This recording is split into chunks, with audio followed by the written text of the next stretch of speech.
ചെടികളിലുണ്ടാവുന്ന ചുമ കഫക്കെട്ടിനുള്ള നല്ലൊരു ഔഷധത്തിന് പരിചയപ്പെടുന്നത്.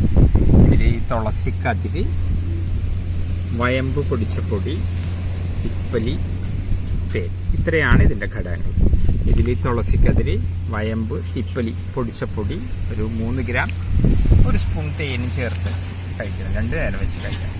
ഇങ്ങനെ കഴിച്ചാൽ പെട്ടെന്ന് തന്നെ ചുമ കഫക്കെട്ടെല്ലാം മാറും.